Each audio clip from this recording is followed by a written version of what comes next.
果现在你有80万的预算在西雅图买房，你会怎么选？今天我们先不急着回答，我先带你去看一个地方。还好我是坐轻轨过来的，你看看现在这个 traffic， 要开车的话要堵老半天了。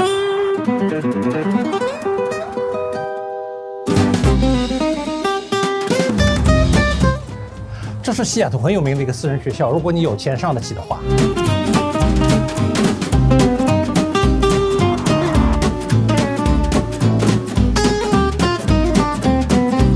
背后这个房子是我昨天刚刚上市的一个房子。那关心我视频的朋友应该对这个地方比较熟悉，因为我在前几个视频里面也大致的介绍过。当然那个时候比较乱，现在已经打理得很干净，里面已经弄得很漂亮了。但是今天的视频不是那种传统的，就是给大家介绍一个新房源的那种视频。今天我想利用这个机会，利用这个例子，跟大家讨论一个更大的话题，就是说为什么当今这些买家在同样的预算里面，他们会选择住这种 cottage home。这种 cottage home 它有什么优点，而它也有什么不足之处？如果今天你正在考虑买房的话呢，希望这个视频会给你带来一些帮助。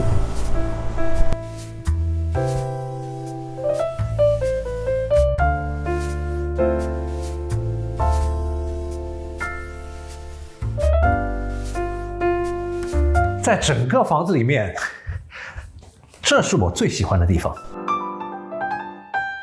在2019年的时候呢，西雅图政府让大家可以开始在后院造这种叫复数独立屋，但是那个时候的要求比较苛刻，大家造的房子都不能造得很大，一般都在1000尺左右。那建筑商造的那些独立屋啊，就是一般都是2房2浴，小小的最大的一个缺点就是它没有一个吃饭的地方，它会把那个餐桌直接放在厨房里面，感觉像以前我们中国农村在冬天厨房里面吃火锅那种感觉。但是2015年之后，这个政策改变了，现在的房子可以造的比较大一点。现在的房子尺寸呢是按照这个土地的面积的%来计算的，所以像我们这块土地，我们很幸运啊，我们买了一个这个地啊，有12000尺，这在整个西雅图里面是几乎是找不到的。我们在这个地上面造4幢房，家家户户中间的距离呢也隔得稍微开一点，大家都有自己的隐私，也有一个比较好的小小的后院。这个房子有1388尺，3房2.5浴，最大的一个区别就是什么？它这里有一个典型的一个放餐桌的地方。我刚才量了一下，你知道这里能够放多大的餐桌吗？8到10个人的餐桌，你不信，我来给你看。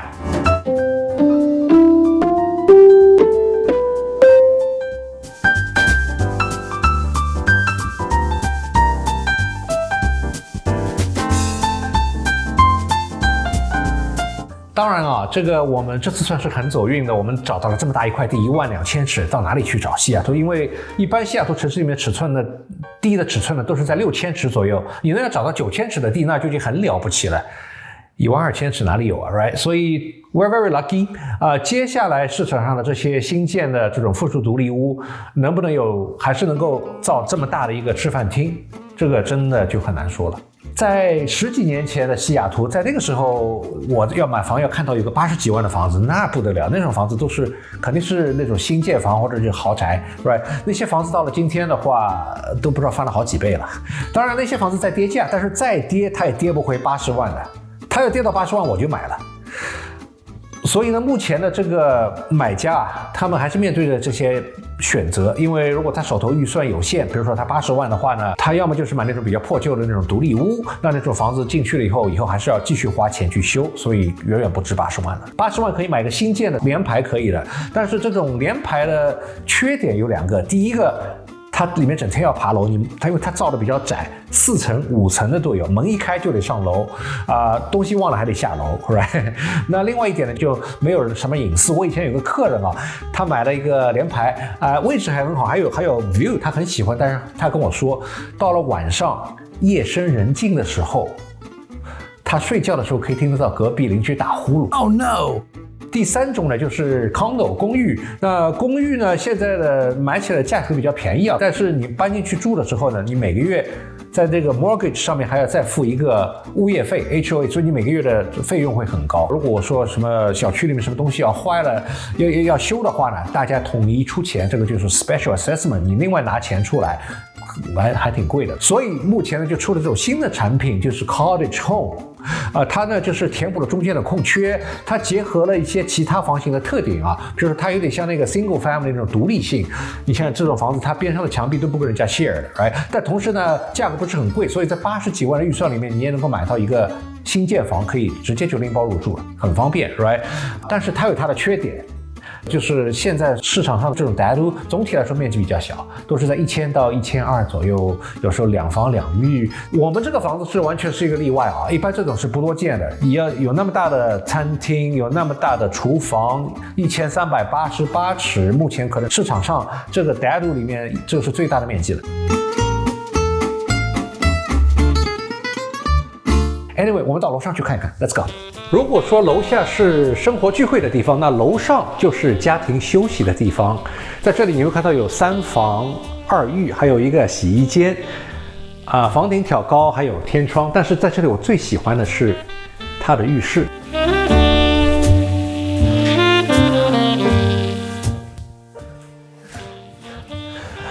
这里的空间足够一家人一起到这个洗澡都可以，那么大一个 shower，right？开个玩笑，其实买房子就是在为自己的未来的生活方式做打算。而我这个房子除了刚才说到的一些特点，它另外还有一个特点，就是它离轻轨站很近。你在视频里一开始就看到了，从那边走过来几分钟就到了。而那边的轻轨站往南坐1站就可以到 Northgate Station， 那边有饮食、购物、娱乐什么都有，生活变得非常的丰富 ，right？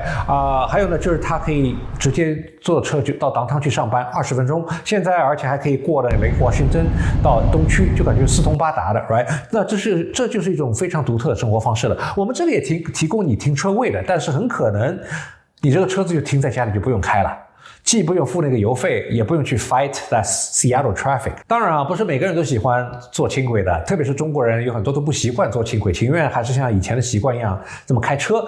但是如果你没有试过的话呢，我建议你去试一试。其实坐轻轨是一种非常轻松的体验，上了车坐下来看看书、看看电话，一会儿到了下车就可以了，非常的省心。当然每个人的生活方式不一样，最后呢才会做出了不同的买房的选择，这是很正常的。那换了你的话，如果你手上有80万的预算，你会做怎么样的一个选择？